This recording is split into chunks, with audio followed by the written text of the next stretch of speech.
¿Por qué? Porque es el derrumbe del modelo neoliberal, claramente. Pero, ¿por qué me preguntás vos también? Hoy también quiero, porque viste, dijiste castas. Yo también quiero recomendar otro libro hoy. Era algo que te iba a preguntar. A ver, este es el libro del 2003 y coetáneamente, en el 2004, se publicó otro libro que se llama Economistas contra la democracia. Los intereses inconfesables de los falsos expertos de la economía, de Jacques Sapir. Es un libro muy interesante, Máximo me lo venía recomendando hacía tiempo, yo no hacía tiempo para leerlo, me lo puse a leer, me faltan 2 capítulos, los últimos, pero el libro es fantástico, porque además es un libro que se publica empezando a describir la situación de la Argentina en el 2001, la crisis del 2001 y la crisis de Rusia, a la que también quisieron llevarle el modelo de la convertibilidad. ¿Sabías eso, Pedro? No sabía, no, la verdad. Bueno, vayan integrando. Sé que después de la crisis económica, la caída del muro de Berlín, la caída de la Unión Soviética y la perestroika y todo eso. ¿Mandaron un argentino para allá? Casi que iban a mandar a caballo con el modelo para hacerlos, los querían convencer a los rusos que tenían que adoptar un modelo de convertibilidad con el dólar. A los rusos con el dólar no tuvieron éxito. No salió. No salió. No, en fin, los rusos son rusos por sobre todas las cosas. Una cosa que deberíamos aprender los argentinos también, a ser fuertemente argentinos, me parece, ¿no? Bien. Pero vos me decís por qué. Bueno, porque dentro de 29 días hay elecciones, ¿sabías? Lo tengo presente todos los días, Cristina. Y hoy, además, se cumplen 50 años del triunfo de la fórmula Perón-Perón.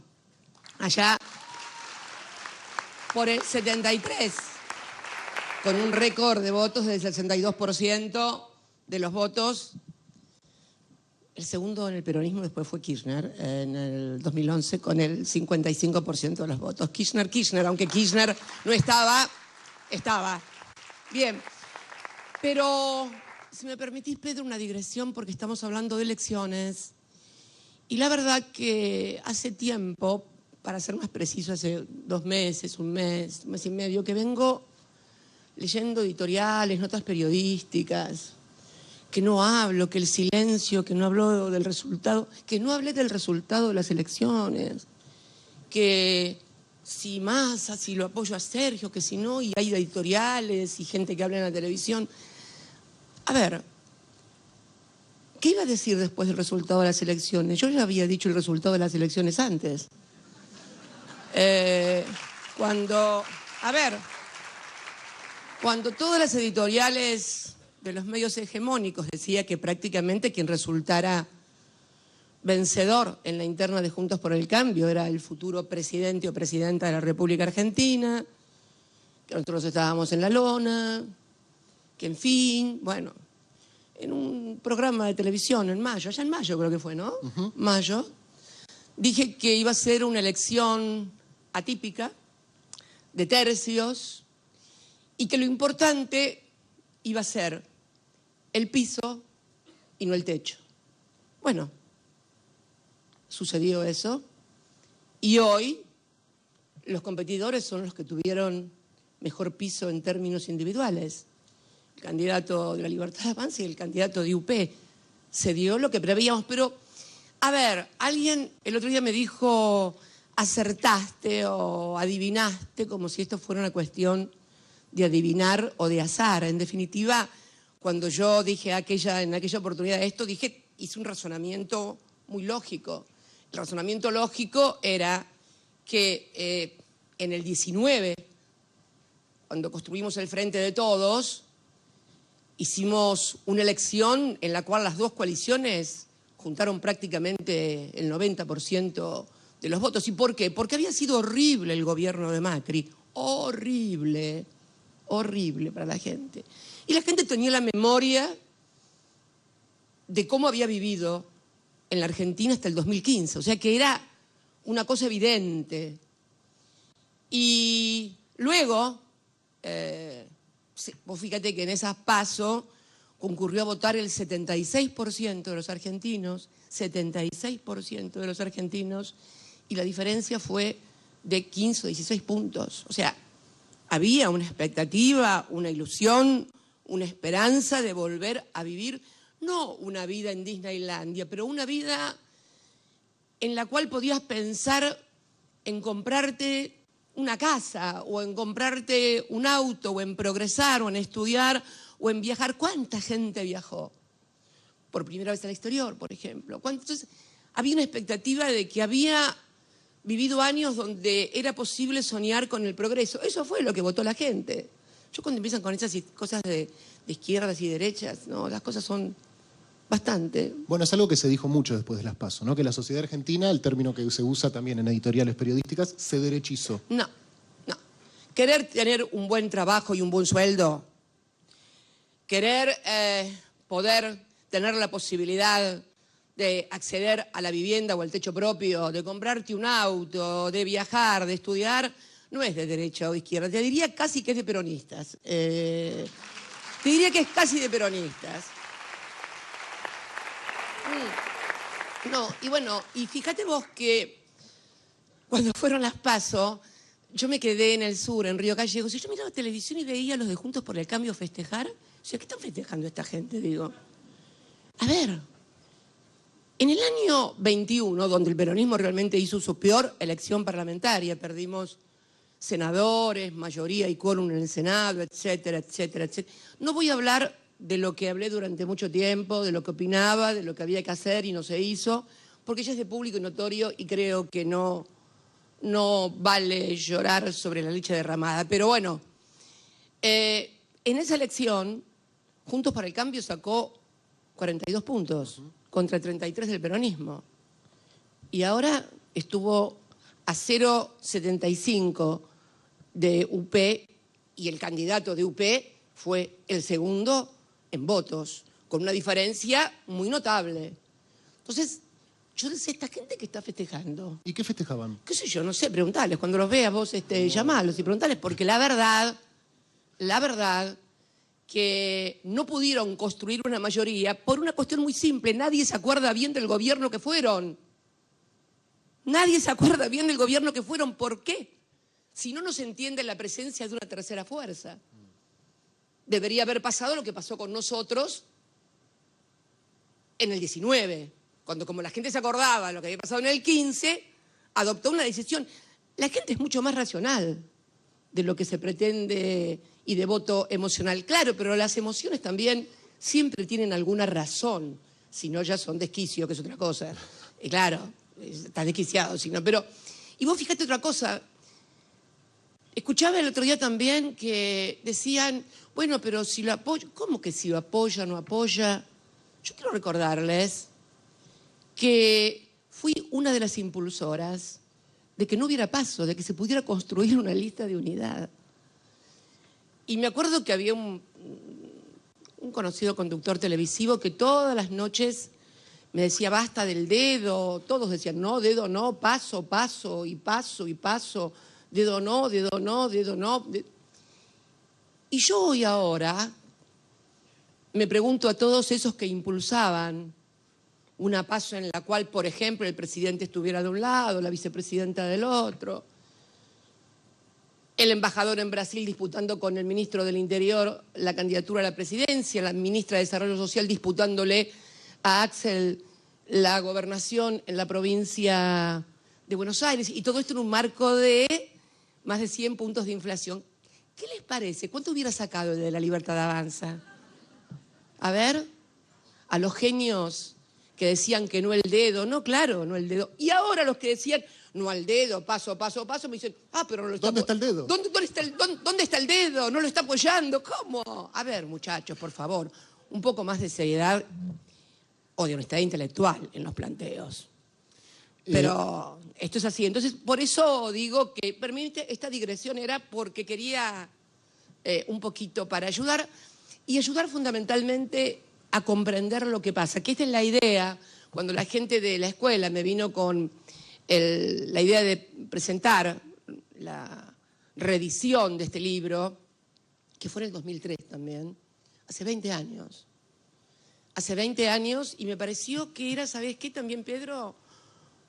Un punto de inflexión en el periodo democrático, ¿no? Porque vos fíjate, 40 años de democracia este año, en el 2003 era justo la mitad y justo cuando se había derrumbado el modelo neoliberal. Modelo que, por cierto, no empezó en octubre del 83 con la democracia, seamos claros. El modelo neoliberal empezó el 24 de marzo de 1976, cuando Martínez de Oz toma el Ministerio de Economía y provoca dos fenómenos fundamentales. La apertura indiscriminada de la economía. Todos son muy jóvenes los pibes que están acá en la escuela, y vos también.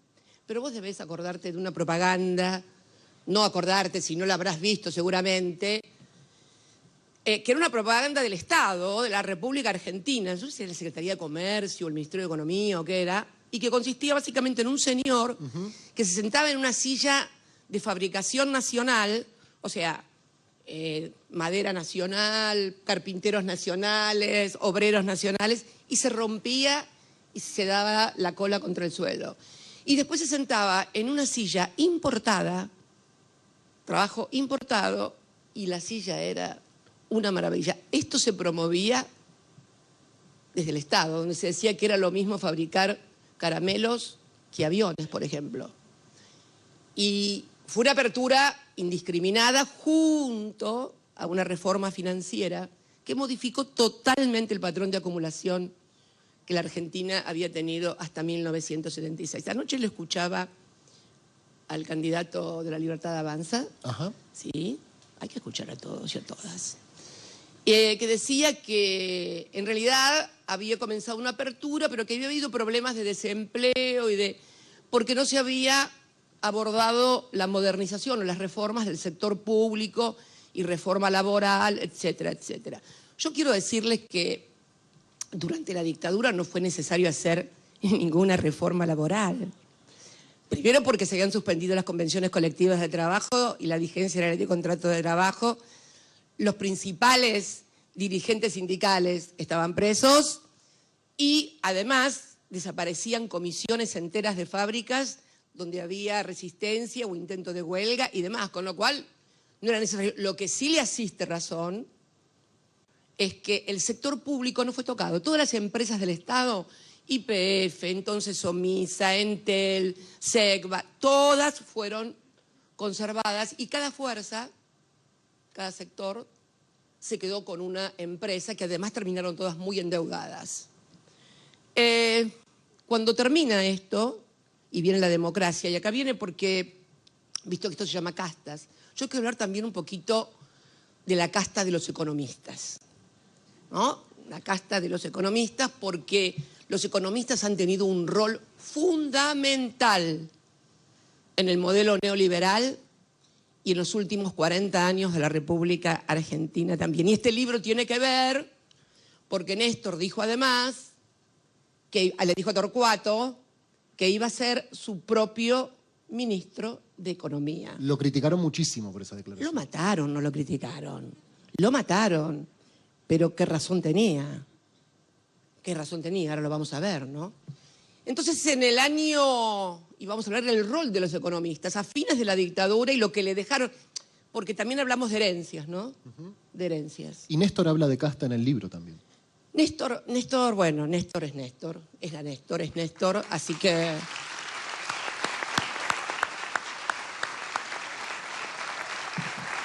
Pero cuando termina la dictadura, todas las empresas públicas seguían estando en manos del Estado, todas, con mucho déficit, inclusive YPF, porque habían utilizado la capacidad de endeudamiento en dólares de YPF para endeudarla y traer muchos dólares al país para sostener lo que se estaba haciendo. Y acá finalmente, porque vas a ver que hay algo común desde el ciclo del 24 de marzo hasta la fecha, y que es 3 sectores claves o 3 cuestiones claves: endeudamiento,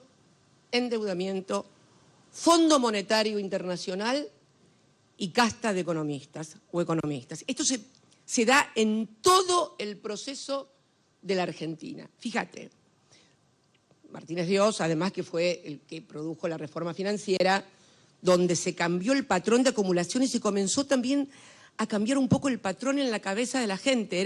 O sea, se suponía, por lo menos yo soy de la generación en la que trabajar y estudiar y sobre todo ir a la universidad para progresar y movilidad social era una meta. O sea, tenías que trabajar, el trabajar era progresar.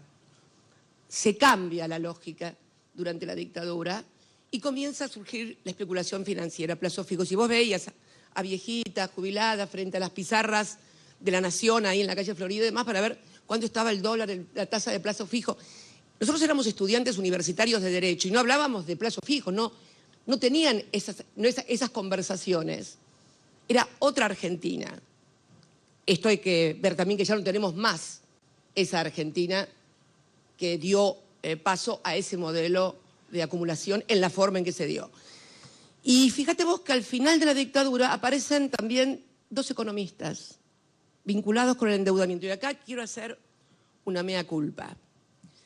Porque, Pedro, te quiero contar, y seguramente vos también lo repetías, que Cavallo, que en ese momento, cuando terminó la dictadura, estaba en el Banco Central de la República Argentina, es el que había estatizado la deuda de los grupos privados con nombre y apellido, Pérez Compán, Techín, Bulgeroni, Socma, Macri, toda la deuda que tenían estos grupos económicos que habían aparecido como capitanes, es decir, la famosa formación de los capitanes de la industria, toda la deuda privada de estos grupos fue estatizada. Y yo todavía dije que la estatización la había hecho Cavallo. Bueno, pero parece ser que Cavallo estatizó, sí, pero la deuda en pesos.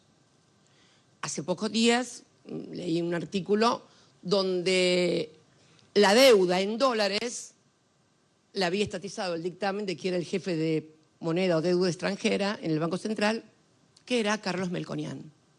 ¿Qué es? ¿O así? ¿Por qué me miras con esa cara? ¿Vos tampoco sabías? No sabía, la verdad. Que no. Bueno. Entérate. Yo no lo sabía. Entérate. Si no lo sabías vos, imagínate yo, Cristina. Bueno, pero vos sos periodista y tenés que investigar. No, yo soy un militante político. Bueno. Más obligación de leer. Sí, tenés razón. Más obligación de leer. Le voy a pedir a todos los militantes y en general a los argentinos, que así como dicen garren la pala, yo digo garren los libros que no muerden, garren los libros que no muerden. Mire, yo sé que el telefonito es mejor, tanto pero probá a hacer lo siguiente, lee un libro y cuando no entendés algo de lo que dice el libro, sea un término, sea una idea, una teoría, un autor, ahí sí agarra el teléfono. O sea, lee el libro con el teléfono al lado. Te digo que es fantástico. Fantástico, pero el libro... Yo sé que estoy pidiendo demasiado tal vez, pero a ver si podemos generar un poco de pensamiento propio, ¿no? Perdón, Cristina, pero ¿Qué? lo mencionás a Melconian y no puedo dejar de preguntarte, porque cuando renunció el ministro de Economía anterior, se mencionaba mucho que vos te habías reunido con Melconian, que habías hablado con él, incluso decían que vos lo llamaste. Ya que lo mencionaste, pregunto si podés contar algo de esa conversación. Sí, claro. ¿Cómo no voy a poder contarlo? Sí, yo también leí como que yo había llamado, y la verdad que no. A mí me llamaron, esto fue junio del 22, sí. Primeros días de junio del 22 recibo un mensaje de un compañero, el doctor Zanini, para ser más claro, cordobés. Y ¿estás por acá, Carlos? Sí, allá arriba. Me debes estar odiando en estos momentos, pero lo lamento mucho. Me preguntó, lo lamento. No voy a decir lo que decía Clarín, lo llamó ella, no. Perdón, Chino. Claro. Zanini me dice que se puso en contacto con él, un intendente amigo, compañero de Córdoba, que Pia Astori, que es la titular, una persona encantadora, Pia Astori, titular de la Fundación Mediterránea, de la cual depende el Instituto IERAL. Ahora vamos a explicar un poquito qué es la Fundación Mediterránea. No demos por sobreentendido nada. Bien. Quería contactarme para ver si podía tener una reunión conmigo ella y Carlos Melconian, al que habían contratado para hacer un plan en el Instituto IERAL. Yo le contesté que sí, que no tenía ningún problema, pero el contexto era que estábamos en junio del año pasado, la economía, el ministro, no quedaba muy bien que trascendiera una reunión pública entre la vicepresidenta y quienes estaban preparando un plan económico. De hecho, al mes siguiente, Martín Guzmán huyó, tocó los tarros y fuiste. Bien. No, si no es para aplaudir, es para llorar, casi te diría. No. Bien. Le digo, mirá, que sea una cosa reservada, discreta, sin ningún problema que esto y que el otro. Bueno, eso pasó y a las 2 semanas me llama, porque estaba en Europa en ese momento ella, que cuando volviera de Europa quería hablar, y bueno, y nos reunimos. Y estuve charlando, una persona muy agradable, muy, bueno, como se la ve por televisión, muy campechana. El tuco, la salsa, los fideos. No hablamos exactamente de comidas, pero sí me explicó primero qué hacía él en la Fundación IERAL. Todos saben, la Fundación Mediterránea es, a los que no lo saben, una fundación que agrupa a las principales empresas del país. Se fundó allá por 1977. Agrupa a las principales empresas del país. O sea, cuando vayas a la góndola del mercado, del supermercado, vas a ver a las empresas. Cuando vayas al surtidor de nafta, vas a encontrar también a las que forman parte de eso. Cuando te llega la factura de la energía, también tiene que ver con las empresas que forman parte de esto. Bancos, en fin, tu vida como usuario y consumidor está atado a esto. Son empresas, obviamente, contrataron un grupo de economistas para que le hagan un plan. Me estuvo explicando el tema de la bimonetariedad. Yo ya venía hablando hacía mucho tiempo de la economía bimonetaria. Es lo que dice por la tele, 2 monedas de curso legal y forzoso. En este caso sería el peso y el dólar. El problema es que 2 monedas de curso legal y forzosa, el peso y el dólar, yo se lo manifesté, ¿por qué si yo tengo los dólares en el colchón, que es a donde apuntan? Porque es cierto que hay muchísimos argentinos y hay muchísimo dinero en el colchón. A que esos dólares que están los dólares que están afuera también, ¿no? El colchón y los de afuera. Pero apuntan una gran masa de dólares en el colchón, que la gente los saque. Lo que pasa es que el error parte de pensar que la gente los tiene en el colchón por el gobierno. La gente los tiene en el colchón por 2 cosas. O porque no lo puede declarar, eso lo podrían solucionar con un blanqueo, pero fundamentalmente porque hay gente que no quiere meter la plata en los bancos. Hay una memoria, toda esa gente grande que encontrás, jubilados, que les roban por ahí 50.000, 60.000. La otra vez veí un jubilado que lo habían asaltado, y no sé si lo habían matado por $200.000. No tiene confianza en... Pero además, si yo tengo esta moneda como moneda de reserva, que es una de las funciones que tiene la moneda, ¿por qué voy a poner en circulación, por más que sea de circulación legal y forzosa, la moneda buena, me la reservo igual y hago circular la otra? Esto lo descubrió un señor que se llamaba Gresham, parece que no era economista, parece que era un comerciante, allá por el siglo XVI, creo, que dijo que la moneda mala termina desalojando a la buena, sobre todo cuando las dos son de curso legal y forzoso. Así que, y la verdad que nadie me puede responder por qué razón, si vos tenés $40.000 encanutados, ¿los vas a sacar para que vas a ir al supermercado con los dólares? No. Creo que se toman atajos y me parece que nadie quiere hablar de los verdaderos problemas que tiene la Argentina. Yo creo, sinceramente, y esto vamos a hablar un poco al final cuando hablemos de castas, que si vos no identificás correctamente el problema y creés que el problema es el déficit fiscal, la presión tributaria, que es lo que normalmente el caballito de batalla de todos los empresarios, el déficit fiscal, porque piensan que si hay déficit fiscal le vamos a aumentar los impuestos para financiarlo.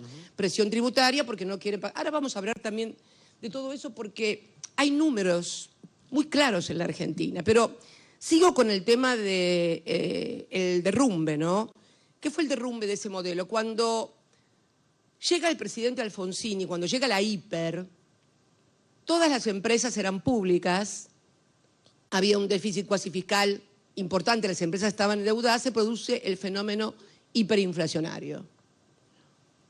Y después viene la segunda parte del modelo neoliberal que había sido inaugurado por la apertura indiscriminada, lo cual provocó un industricidio total, fábricas cerradas. Acuérdense que uno de los caballitos de batalla de Alfonsín era vamos a levantar las persianas de las fábricas, etcétera, etcétera. Y ha sido un desastre.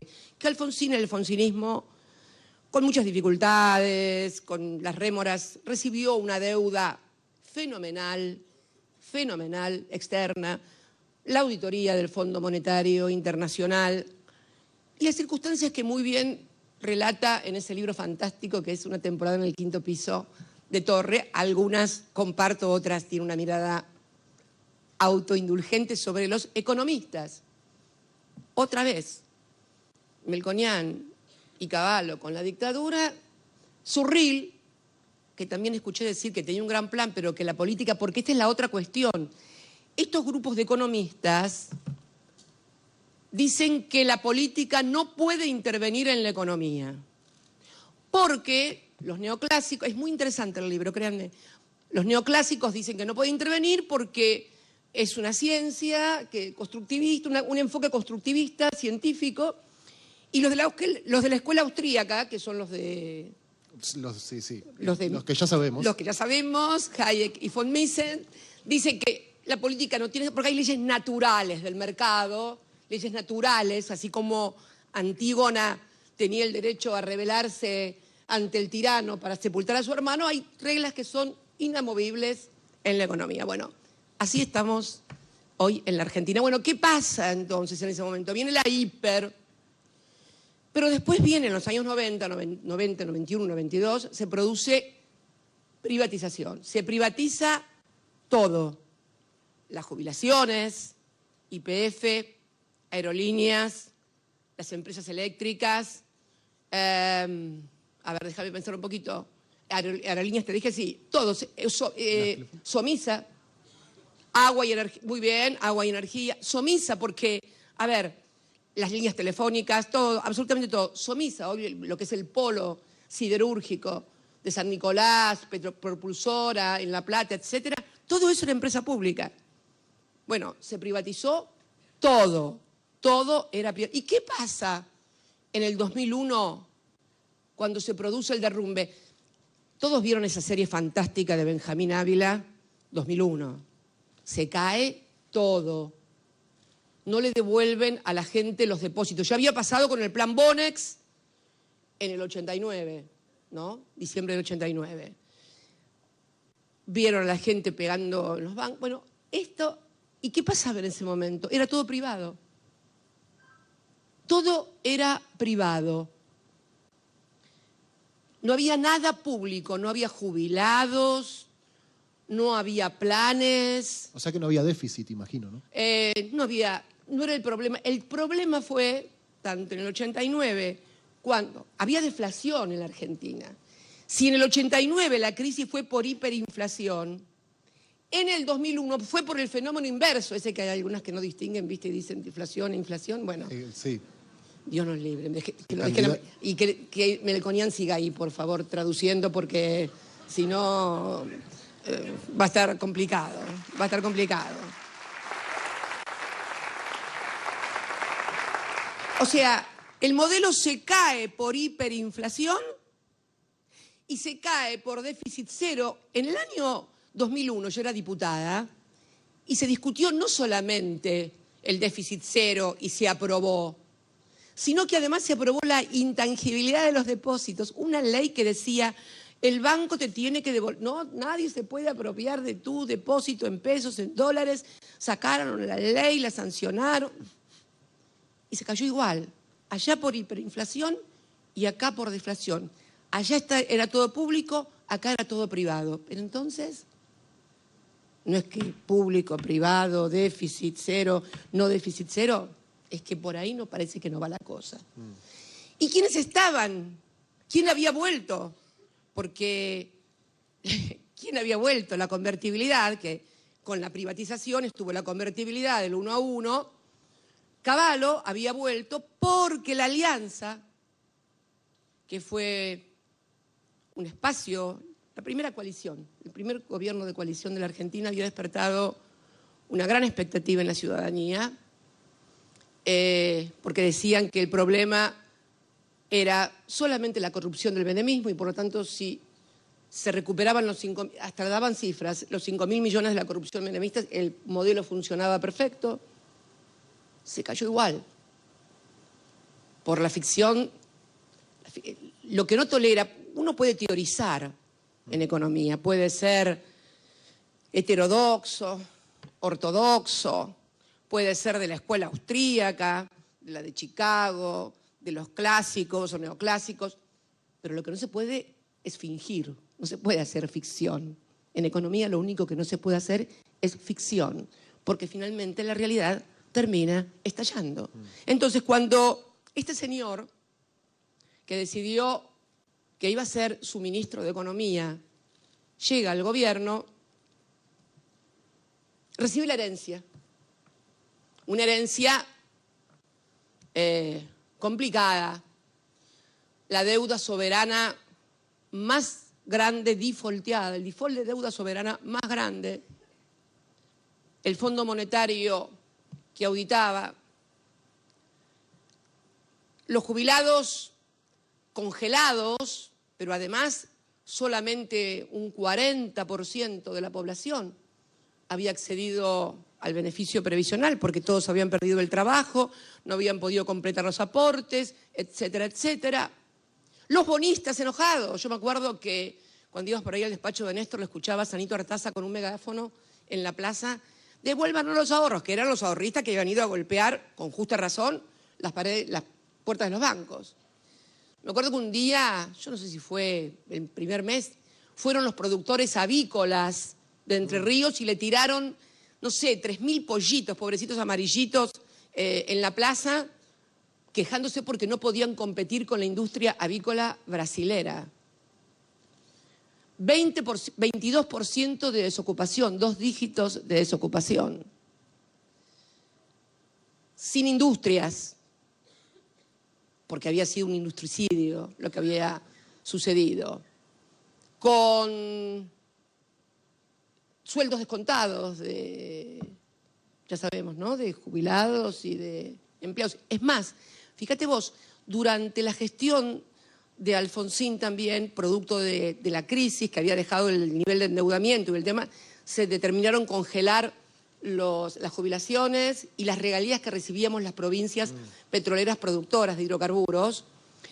Esta es la herencia que recibe este santacruceño que creía y amaba profundamente a su país. Y la verdad que no se puso a hablar de la herencia, se puso a laburar y hacer lo que había que hacer, a reestructurar la deuda, como la reestructuró, a pagarle al Fondo Monetario Internacional allá por el 2005, a pagarle a los bonistas el Bodén 12, porque el Bodén 12 había sido construido, pero nosotros lo pagamos a partir del 2005. 2005 Néstor paga 3 cuotas, 2005, 6 y 7, y yo pago, Cristina la Tonta paga las 5 cuotas restantes, el Bodén 12. Este sindicato recibió el Bodén 12 porque también era uno de los que había quedado atrapado, el dinero de los trabajadores del gremio del sindicato, con aquel famoso corralito. Este fue el derrumbe. Fue en el año 2003 y comienza un periodo que es el periodo, no ya en democracia, sino desde la ley Sáenz Peña, más largo de un espacio político. Nadie pudo completar 3 periodos consecutivos de gobierno. No lo pudo hacer Irigoyen porque fue derrocado, no lo pudo hacer Perón porque fue derrocado, aunque luego lo eligieron por 3.ª vez. Y entonces uno se plantea cuál fue la herencia entonces que dejó el populismo, el kirchnerismo. Por lo pronto dejamos una deuda absolutamente reestructurada. El Fondo Monetario no estaba en el país, los salarios de los trabajos. Pero yo no se los voy a contar porque si no me deciría, bueno, ¿qué va a decir ella? Yo quiero que escuchemos, primero, por favor, pongamos en pantalla palabras de Nicolás Dujovne. A ver, por favor. Eso es. Nicolás Dujovne, ministro de Economía, Bueno, ustedes ya vieron ese video infinidad de veces, ¿no? Argentina tenía niveles de endeudamiento bajísimos, tanto a nivel del gobierno como a nivel de las empresas, como a nivel de las familias. O sea, en el año 2016, Pedro, Argentina como país, las empresas argentinas y las familias argentinas, o sea, los argentinos, tenían un bajísimo nivel de endeudamiento. Pero escuchemos... ¿Te puedo hacer una pregunta? Sí, dale. El otro día lo escuchaba en el debate de vicepresidentes, al candidato a vicepresidente de Juntos por el Cambio, Sí. Esbozar un argumento que es muy repetido por los voceros del macrismo, que es que ellos tomaron deuda para pagar la deuda del gobierno anterior. Bueno, eso no es cierto y ahora lo vas a ver. Calma, radicales. Calma. Vamos a ver ahora, lo que van a ver ahora, ¿por qué no quise yo? Podría haberme venido con cuadritos de cómo entregamos, de que esto, que el otro, pero ustedes van a ver ahora un fragmento de un programa de televisión que tiene un psicólogo que lo conduce, que además, sí ya saben, ese que nos regaló el imborrable e inolvidable momento cuando dijo, no entiendo, bien. La filosofía muy interesante. Una filosofía muy interesante. Bueno, eso solo ya tiene un lugar en el periodismo argentino, antológico, y hay que reconocerlo. Yo lo meritorio lo reconozco, la verdad, porque hay que reconocer el mérito, porque si no parece ser que una no le gusta nada, no, somos medio gata flora, viste, que no te gusta nada. Bueno, este es un fragmento de un economista que no es kirchnerista ni nada que se le parezca, la economista Marina del Poyeto, que fue una de las 270 economistas que firmó esa solicitada de, según el candidato de la Libertad Avanza, inútiles economistas. Por ahí en algunas cosas casi que chocala, pero chocala, porque la verdad que... Vamos a ver ese fragmento donde esta persona habla, hace 2 semanas fue esto, del 2015 a hoy. Vamos.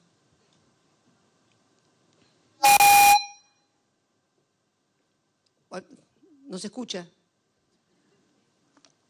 No se escucha. O sea, seguimos discutiendo ¿No herencia. tenemos audio? En 2015 vos tenías crédito, hoy no hay crédito. En 2015 los pesos que subamos. sobraban en la economía no estaban indexados, hoy devengan tasa de interés. En 2015 la inflación corría al 1,5% mensual, Se hoy escuchaba corre Cristina al Doife. 11% mensual. ¿Sí? Sí. En 2015 la distorsión de A precios ver, vamos a relativos era esperar un parecida cachito y a la vamos actual, a... pero el salario formal estaba ¿Pueden 20 corregir? puntos arriba, el informal estaba Entonces, 40 ¿qué puntos de las arriba, hay y la brecha Bueno, es el ahí promedio, es una el pena, doble, pero y me hoy gustaría que lo la escucharan diferencia de es la, que tenías porque en es ese momento. Bien, muy por eso. impresionante. A ver, otra vez, vamos a ver, dicen que podemos escuchar de vuelta. No, parece que no. Bueno, sí. Te puedo hacer otra pregunta, si querés. Sí, dale, mientras. Néstor, en el libro... No, pero es importante esto que me dijiste porque vos no me dejes sin contestar la pregunta. No, pero me dijiste calma radicales, que lo vamos a Bueno. ver en el video. Está muy bien, está muy bien. No, lo que quiero decir es que si podemos, ¿se puede corregir o no se puede corregir, por favor?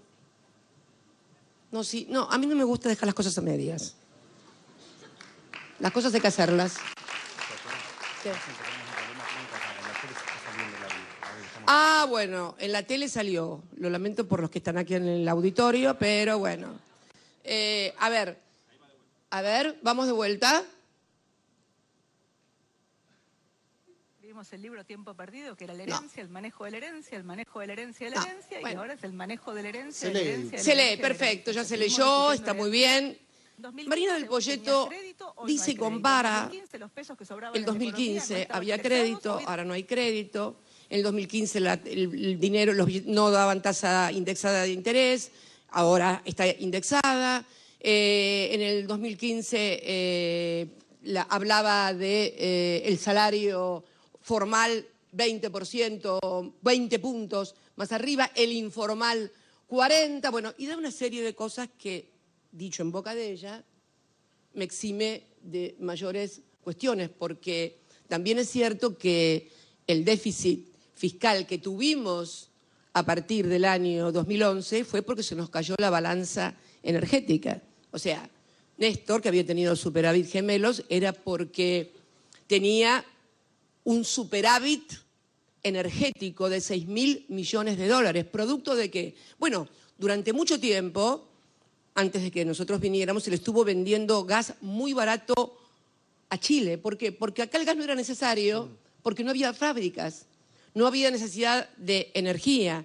En cambio, a partir de la apertura de fábricas y a partir del consumo popular también, o sea, porque si se generaron cientos de miles de empresas entre el 2003 y el 2015, esas empresas dieron trabajo, la gente cobraba salarios y entonces comenzaron a comprar un auto algunos, aires acondicionados los otros, y esto comenzó a generar una necesidad de incremento de la energía que no fue acompañada por la empresa que había sido desnacionalizada en 1998.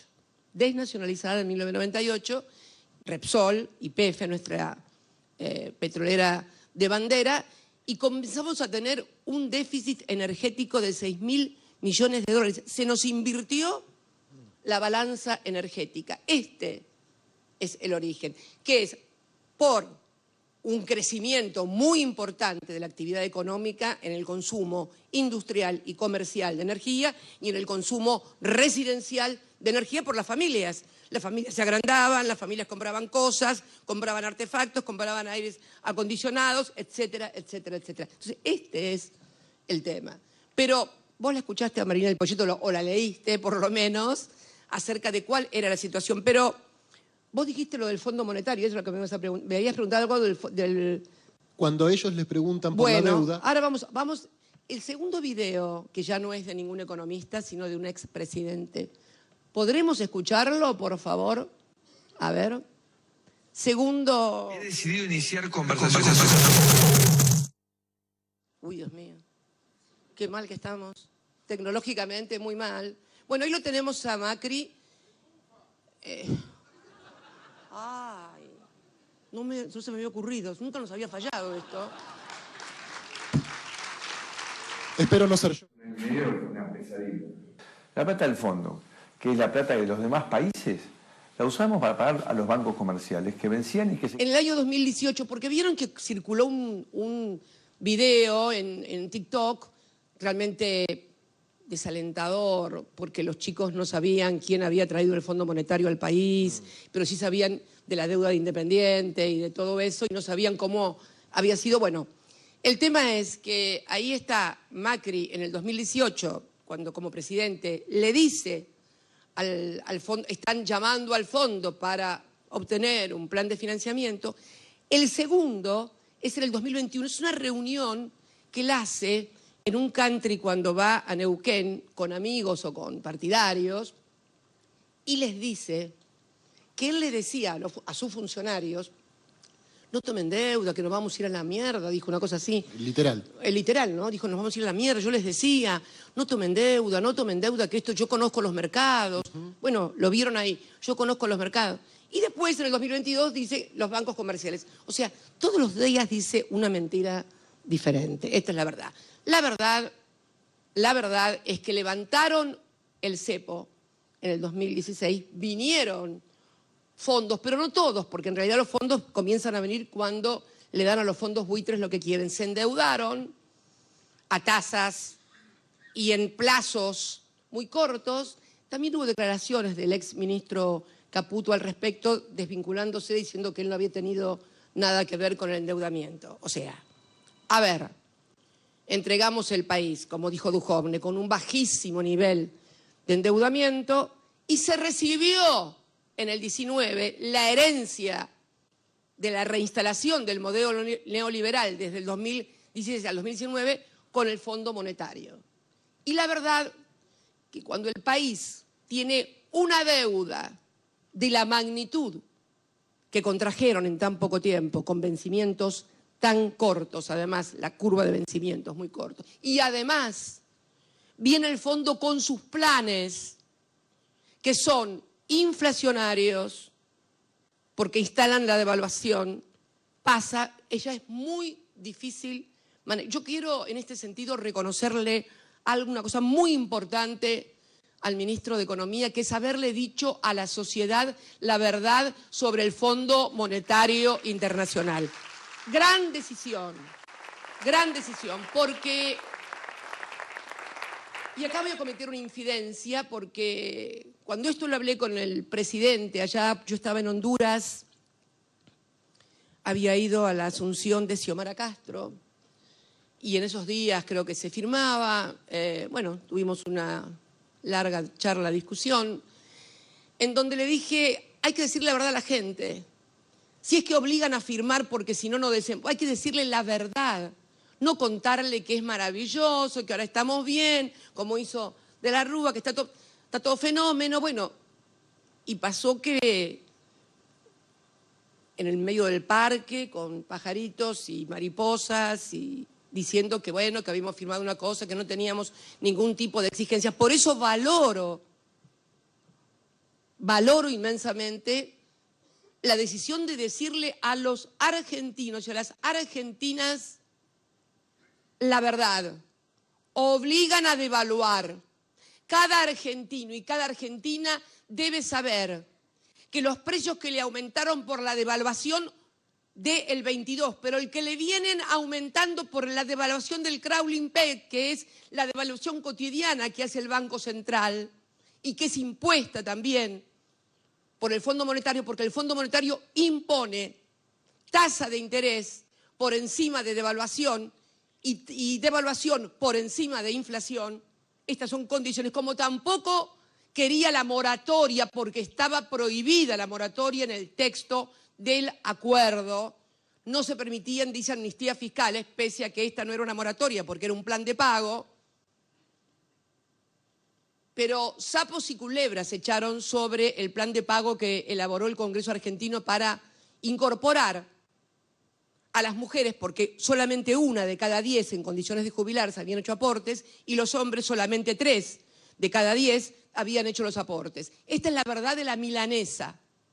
El alto endeudamiento de la Argentina, la auditoría permanente del Fondo Monetario Internacional y recetas económicas equivocadas en cuanto a engañar a la sociedad de que el problema es el déficit. Miren, en la Universidad de Río Negro, cuando di la charla el 10 de marzo, publiqué aquel famoso listado que lo publica regularmente The Economist, siempre, lo pone siempre. Y en la última publicación de esta semana, Brasil, primero que de todos los países que enlista The Economist, que son de todo el mundo, solamente de todos los países hay 4. Cuando estuve en Río Negro eran 5. Después fueron 3, después fueron 2, ahora volvieron a 4. Solamente 4 países tienen superávit fiscal. 4. Noruega y Dinamarca, que son inamovibles. Claro, son 5,5 millones de personas en uno, 6 millones en la otra, y absoluta capacidad en materia energética. O sea, exportan energía, con lo cual... ¿no? Y tienen un sistema tributario, en fin, no les voy a hablar de lo que son los países escandinavos.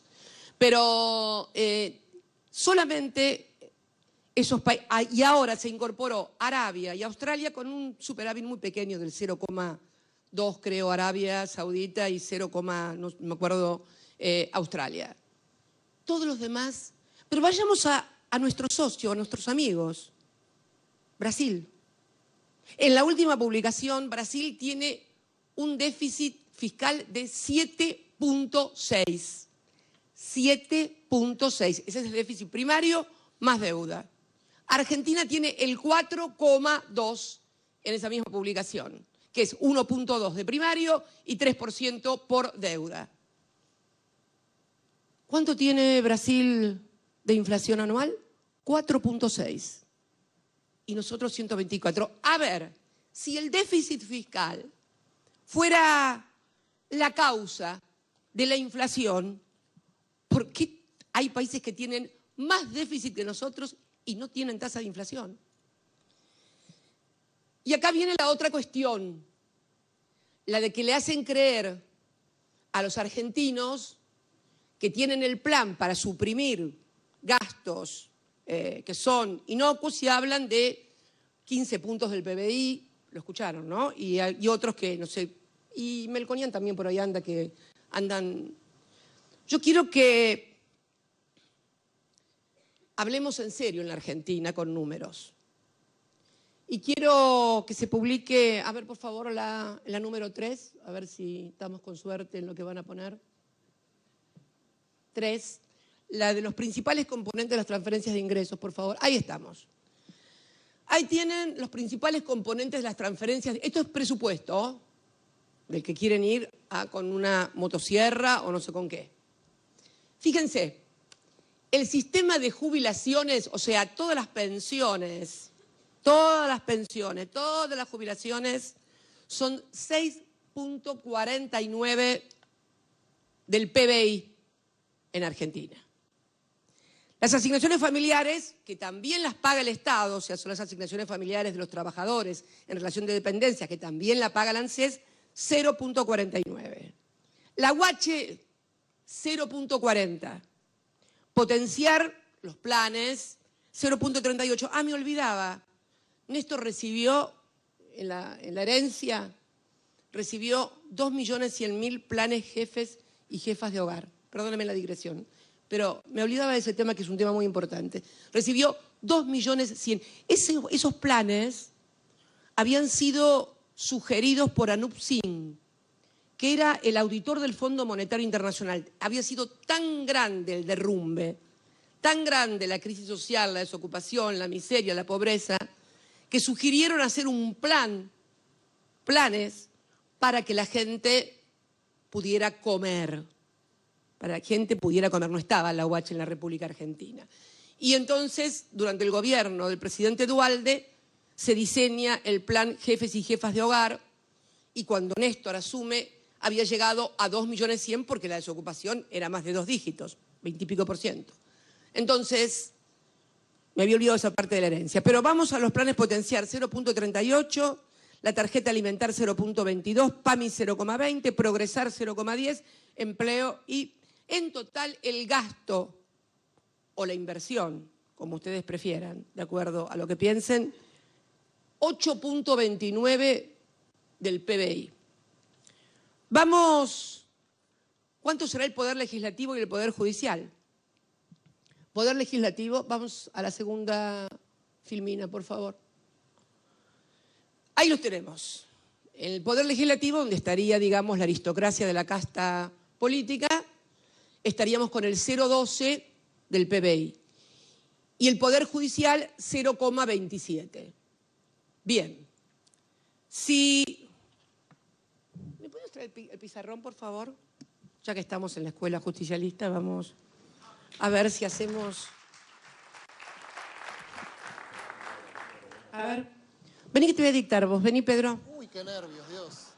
Anota. Anota, Pedro. Anota, Pedrito, por favor. Anota bien.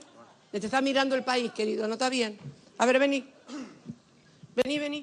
Esto puede ser el final de mi carrera, Cristina. Sí. Anota. 8.29. Pone 15 puntos acá. Aquí, dale, grande. Ay, che, ¿no puedes escribir mejor un poquito? Ahí está. 15%. Ahora anota acá.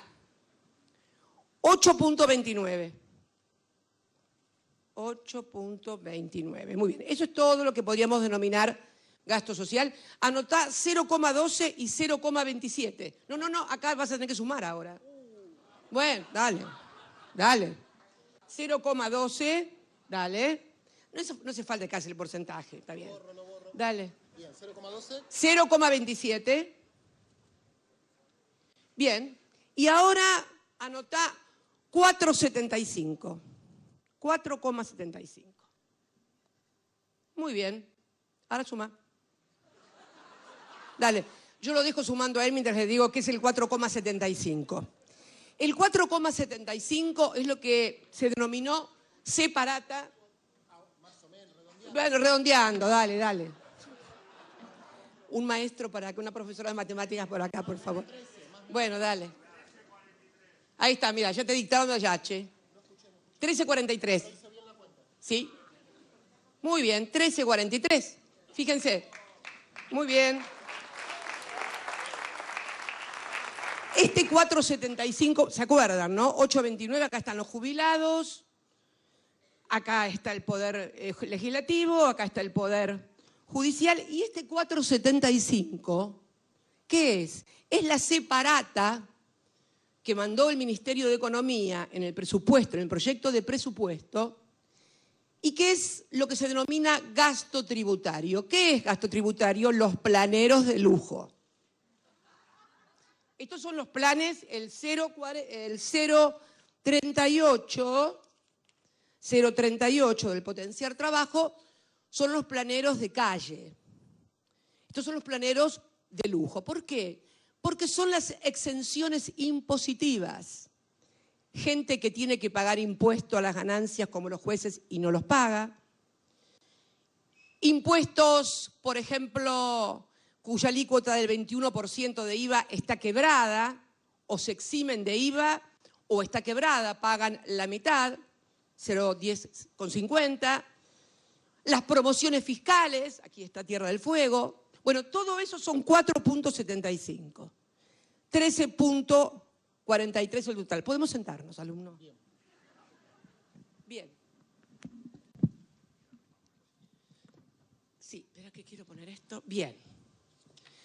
Entonces, fíjense, pusimos todas las jubilaciones, todas.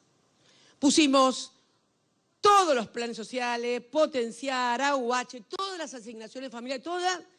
Pusimos todas las promociones fiscales, todas las exhibiciones, el poder legislativo, el poder judicial, y estamos llegando a 13,43% del PBI, nada más. Vaya a saber de dónde van a sacar el 15%, porque vamos con la siguiente placa, por favor. Ahí estamos. Esto es el proyecto que se mandó a la Cámara y que pidieron que no fuera tratado hasta después de las elecciones. Claro, ahora me doy cuenta por qué no quieren tratarlo hasta después de las elecciones. Porque ahí se advierte la inconsistencia de lo que se dice y de lo que se propone. Fíjate vos, ustedes van a ver total de recursos, eso es el total de recursos, de impuestos que el Estado Nacional da para... Es la parte de la recaudación que le queda al Estado Nacional. Volver a poner de vuelta, por favor. Es la parte, ese 15.7 del PBI total, es el total de recursos. O sea que estaríamos suprimiendo el total. Porque la recaudación que hace el Gobierno Nacional, que es de 24 puntos del PBI, 15 quedan para la nación porque el resto se va para las provincias.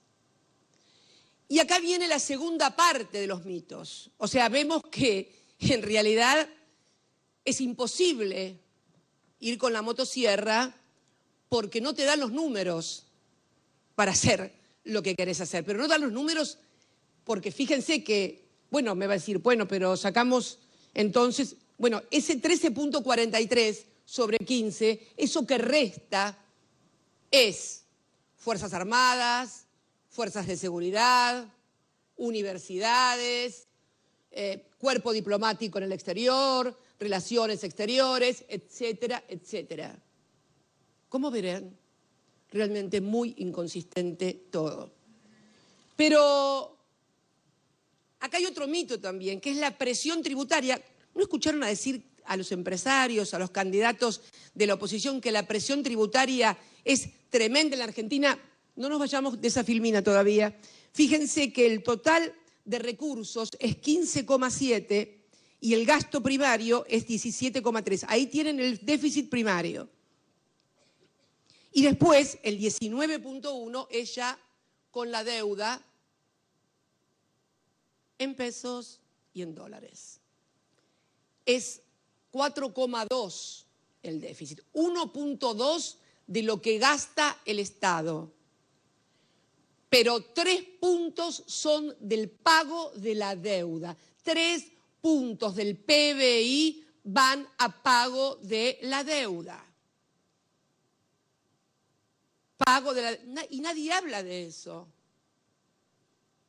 Hablan del 0,40 o 0,38 del PBI, pero nadie habla de los 3 puntos del PBI que hay que pagar de deuda. ¿En serio creen que el problema son el 0,38 o el 0,40?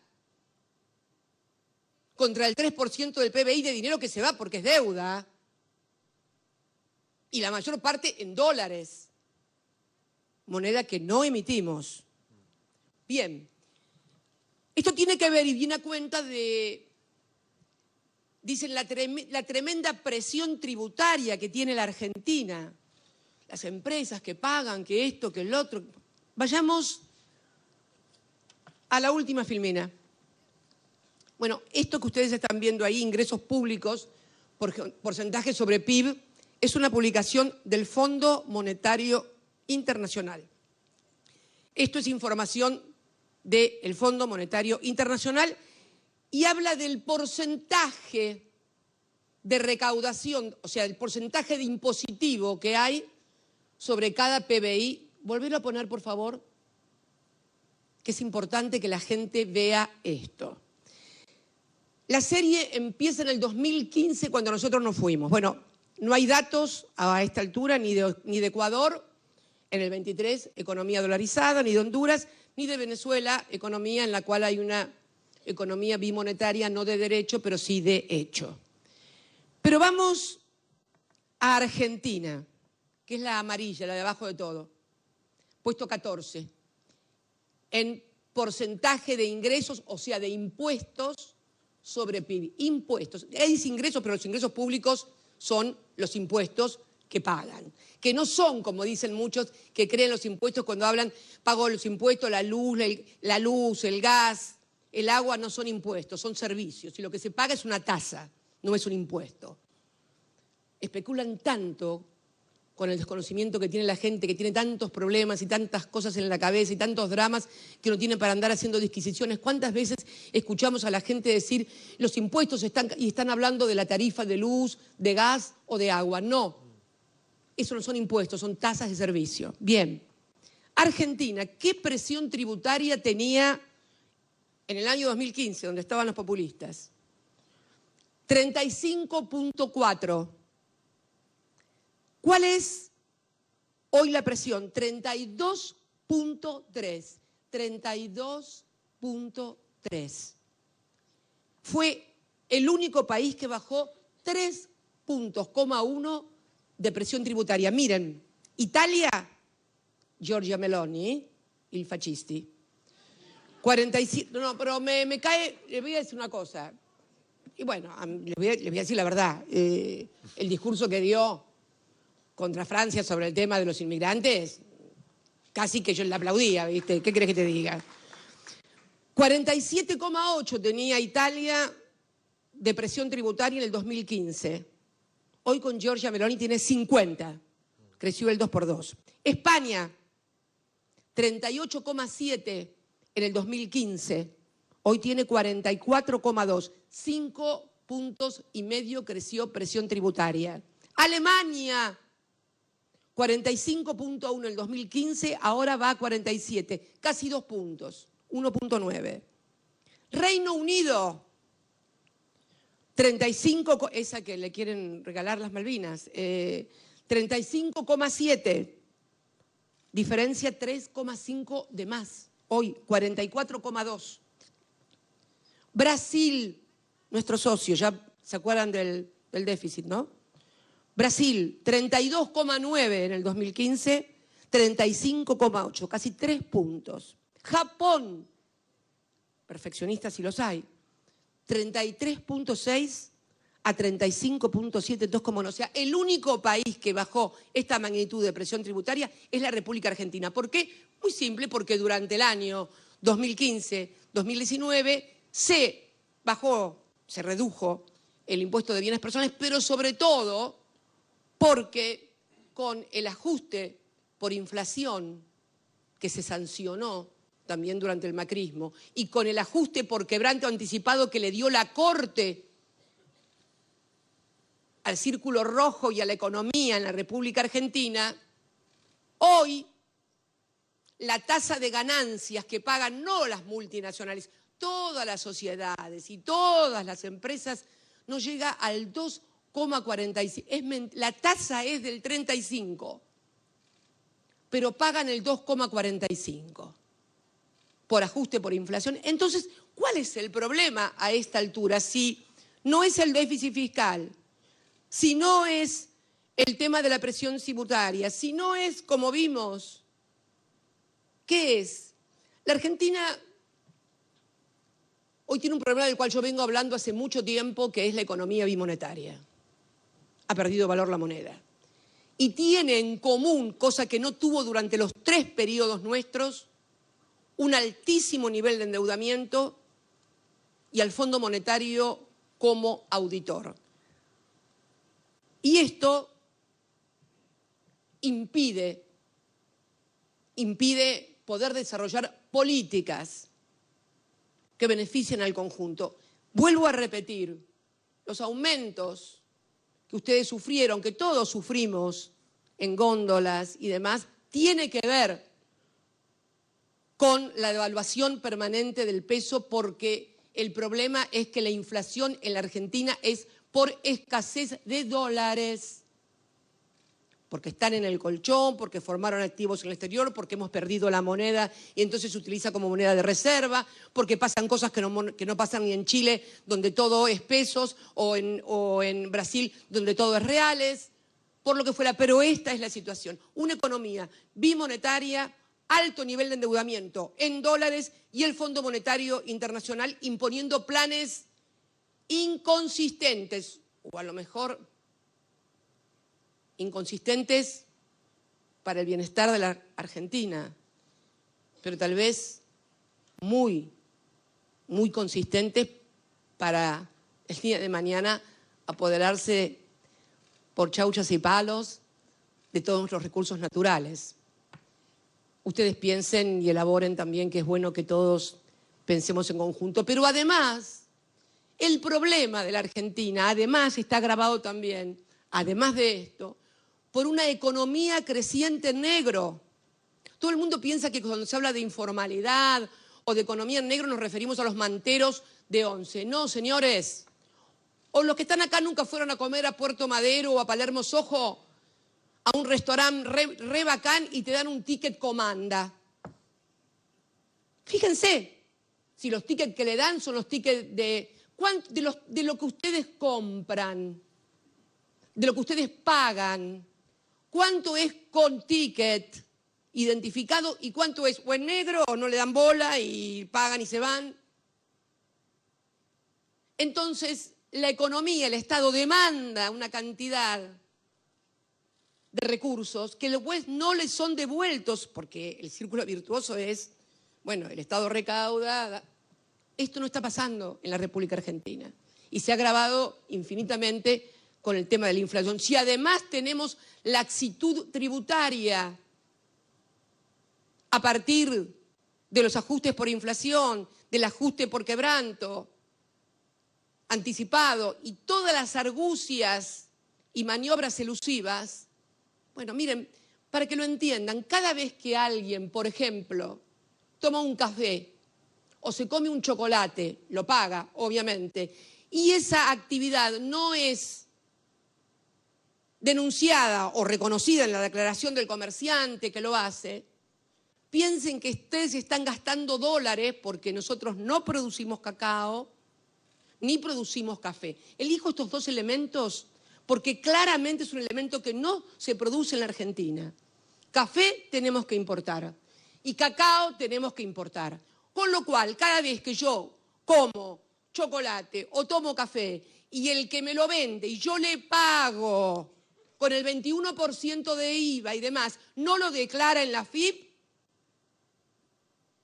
está produciendo esto que tenemos ahora. Es un combo letal. Y yo creo que el compromiso que tenemos que tener todos es discutir estas cosas en serio.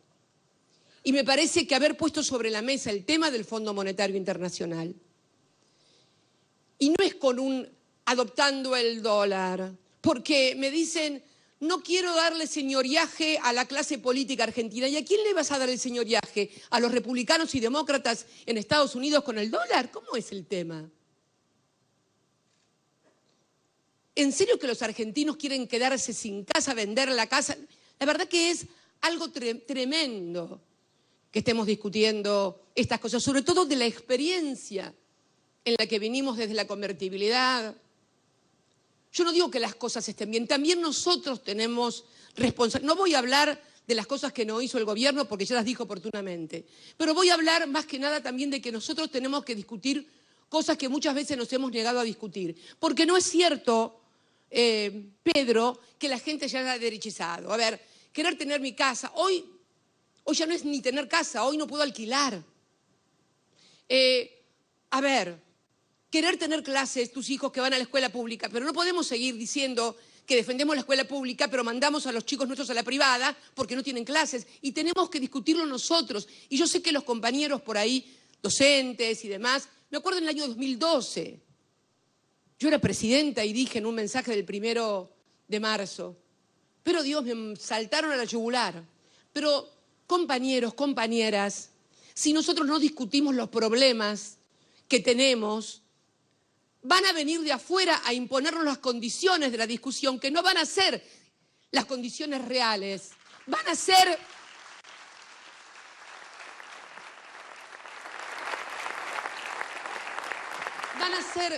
y tenemos que discutirlo sin enojarnos, sin enojarnos. Vos hablás de Néstor. Néstor durante 12 años... gobernador de la provincia de Santa Cruz, nosotros pagábamos presentismo. Yo sé que es un tema álgido y de discusión. Pero ¿saben qué nos pasaba? Que docentes que iban a trabajar a la escuela privada nos hacían huelga en la pública.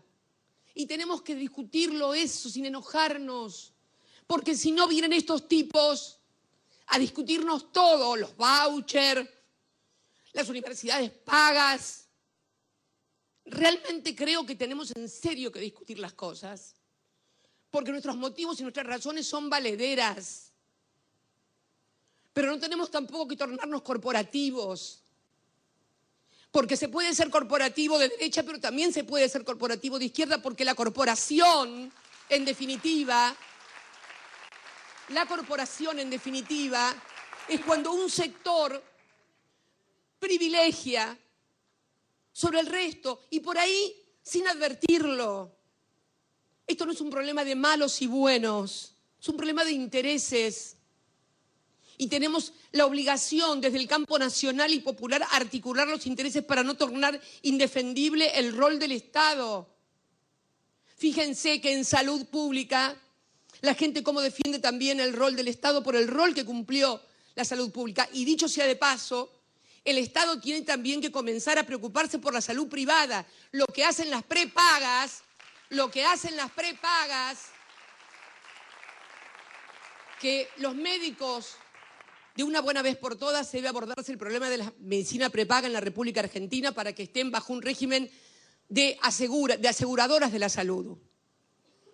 Porque en definitiva después terminan girando dólares y formando activos en el exterior, porque en realidad se comportan como financieras. Y vemos que hoy leíamos todos en los diarios que las federaciones de médicos van a cobrar ahora un copago de 6.000 pesos porque les pagan miserias. Esta es la verdad de la milanesa. Y también nos pasa con las obras sociales. Unas son excelentes y otras no dan los servicios. Entonces, la Superintendencia de Salud del Estado debe tener participación de usuarios y consumidores también para defender los intereses de los usuarios y consumidores, no de las corporaciones. ¿Cómo puede ser posible que el mejor plan de un plan súper, que es una cuota de 200.000 pesos por mes en una prepaga, tengas que pagar el 50% de los medicamentos? ¿Cómo puede ser posible? mientras un jubilado en el PAMI tiene sus medicamentos gratis. Entonces, tenemos que discutir en serio. No podemos negarnos a discutir y tenemos que discutir también las políticas sociales, no desde donde ellos quieren suprimir a la gente, sino volver a tener una política donde la asistencia social o el auxilio, sea un auxilio, pero que no se vea como algo permanente. Discutámoslo. Hay un sujeto, es cierto que hay un sujeto social nuevo que no es el sujeto social de allá, del 2001, porque hoy tenemos un altísimo grado de informalidad, pero tenemos que discutir cómo lo hacemos. Y yo creo que es imprescindible, yo tengo mucha expectativa y mucha esperanza que podamos hacerlo, porque sabemos que el problema radica ahí, en el nivel de endeudamiento, en el Fondo Monetario Internacional, en una economía creciente en negro, en una economía bimonetaria, pero la economía bimonetaria no se soluciona poniendo la cara de George Washington. Miren, yo quiero que sigan nuestros próceres, pero si la discusión pasa porque no quieren pero que siga siendo la casa de los argentinos, que siga siendo la casa de los argentinos. Mi país es Argentina. Mi país es Argentina. Y yo creo que eso es lo que tenemos que plantear. Por eso, cuando hoy decía derrumbes, herencias, de castas de economistas también. En el año 2001 volvió Cavallo, antes había estado Machinea, que también había estado en el año 89. Siempre las recetas, y las recetas son siempre las mismas. Las recetas son siempre las mismas. Y pueden producir hiperinflación o pueden producir deflación. ¿Cómo puede ser posible? Cuando Néstor también asumió, no teníamos sistema jubilatorio porque había sido privatizado. Cuando decidimos la recuperación de las AFJP, producto también, entre otras cosas, de la crisis de Lehman Brothers, que cambió el mapa económico del país, de la región y del mundo, el Estado pagaba la mayor parte de las jubilaciones de los que estaban abajo en las AFJP, y las AFJP se habían quedado con la crema, con los que más ganaban, los de arriba, con comisiones por 12.000 millones de dólares. ¿Pero en serio que alguien quiere volver a eso?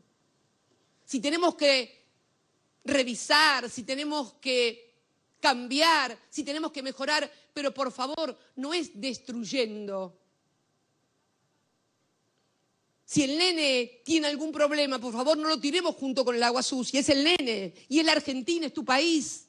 Entonces digo, es necesario que cuando discutamos estos temas, y yo vengo diciendo, no es de ahora, Pedro, me lo has escuchado varias veces, decir la necesidad de acordar determinadas cosas. No nos vamos a poner de acuerdo si flexibilización laboral sí, si flexibilización laboral no. Miren, cuando vos tenés desocupación o cuando los salarios son tan bajos, quiero mostrarles, miren, el gran problema que A ver, el último gráfico, por favor.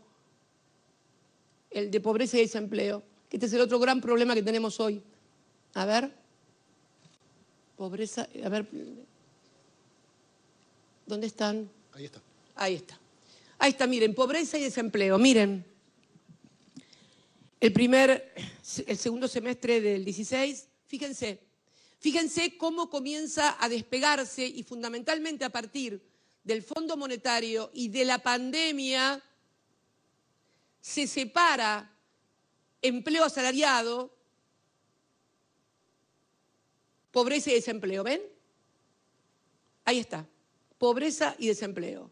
El desempleo es bajo, pero la pobreza es alta. ¿Por qué? Porque tenemos el fenómeno que yo comencé a hablar allá en el Chaco cuando dije aparecían por primera vez, tenemos un sujeto nuevo, tenemos un asalariado que es pobre. Esto no pasaba en la Argentina. Yo hoy estaba mirando un video que me mandaron, me lo mandó Axel, un video de Grecia, donde Mitsotakis están discutiendo el que se puedan tener 2 contratos de trabajo por persona, son más o menos 12 horas o 10 horas de trabajo por día, 75 horas de empleo. Entonces, yo creo que los argentinos nos debemos una discusión, un debate, pero sé que estamos en términos electorales, pero yo lo que quiero fundamentalmente es que cada argentino, cada argentina, sepa cuáles son los números, cuál es el verdadero problema. Porque si no identificamos el verdadero problema, difícilmente podamos solucionarlos. Yo creo que, además, los militantes, y además estando en una escuela justicialista de Néstor Kirchner, creo que, en serio, lo dije en broma, pero es necesario convertirse cada militante, cada alumno, cada alumna, fundamentalmente de esclarecimiento.